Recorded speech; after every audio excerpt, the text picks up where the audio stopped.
Hi guys, Top Dog here. Thank you very much indeed for volunteering your time to help applicants complete their screening process so that they can hopefully adopt on adoption day.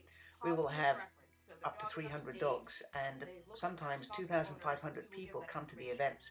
So the more people that are pre-screened, the smoother and better it is for everybody. What happens is that these people will fill in an online application on our website, alwaysadopt.com, and those go straight to Danielle.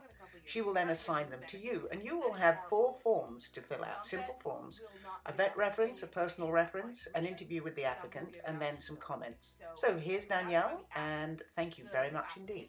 You guys are going to be doing is making these phone calls to these people, the appropriate phone calls, and entering answers into the forms. So what I'm going to do is I'm kind of going to go over each of the sheets of paper that we have, and then just like Lou said, at the end I'll answer questions. So the first one is the guidelines for the screeners. It's got my contact information as well as Michelle's contact information.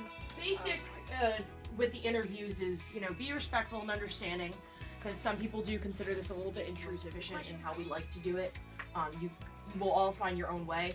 But what I usually say is, hi, my name is Danielle. I'm calling on behalf of Always Adopt. So-and-so is listed you as a vet, and I was wondering if you had a few minutes to answer some questions. I don't go into a whole spiel on what Always Adopt is at first, because it's a lot of information at once. Have they ever cared for your dogs? Do you care for their dogs? Things like that. If the applicant doesn't have a dog, a lot of those questions are not applicable. But it's just basic information. It's important to know if someone's never owned a dog, but the personal reference says, oh yeah, they've taken care of my dogs a few times. That's a great thing to know. We know that they have experience handling that and taking care of them, so it's great to know that. And if they don't know the answer to the question, like one of the questions, has the applicant ever adopted a dog before? You might not know that about one of your friends. It's not necessary. Just say they didn't know, whatever. Not a big deal.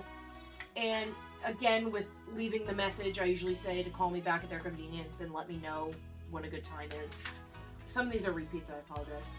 And if you're not able to reach a personal reference, if you called them more than once and left a few messages, email the applicant and ask them, to get in touch with them.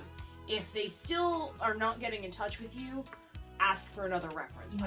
Everybody's got an intuition and a gut, and if you're hearing one thing, but then you're feeling another thing, what I consider one of the most important sections on all of those forms is the processor's comments. We're looking for your gut, we're looking for your feedback, we're looking for, do you feel good about this or do you feel bad about it, and why? And there's processor's comments on personal interview and on the vet reference and on the personal reference. People who are new dog owners may not realize certain things, such as you can't leave a dog outside when you leave and go to work. Some people who have never owned a dog before might think, oh, well, he'll be outside, he can go to the bathroom, he'll have water, he loves outside, that's great. It's not really great. But they may not realize that. So we're not just saying, oh, because you said that, we're going to deny you. We're in a position to educate. This is why this is not something that we recommend, because of the dangers of leaving a dog outside unattended for that period of time. And as long as they're receptive to the education, we have no problem going forward with the screening process. And something that Louise said is they're not always adopt dogs. We're interviewing on behalf of the rescue, so these are the rescue's red flags. Dog outside unattended. The zip lines and the tie-outs is a different story. If someone does not have a fenced-in yard, for example, and they have a zip line that they'd like to let the dog on to go outside, go to the bathroom, while they're just watching over in the kitchen, it's fine. We're the umbrella in which all of the rescues fall under. So the rescues all have their own screening process, their own personal things and procedures and how they go about things. All we can do is do as much as we can with those references and everything. If they have anything further that they require, such as a home visit, that's to their discretion. We're giving as much as we possibly can. So it does not guarantee someone adoption same day just because they've been pre-approved. What I tell people is you're in the best shape possible day of, but no guarantees.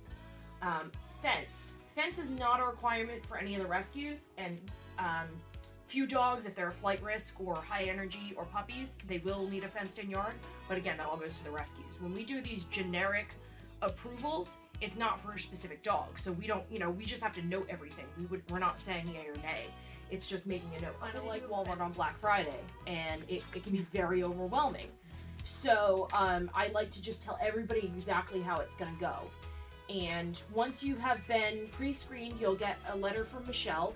That letter will just have details about you, how many kids are in your home, if you have a fence, what you're looking for, etc. Bring the letter with you and some copies to the day of the event.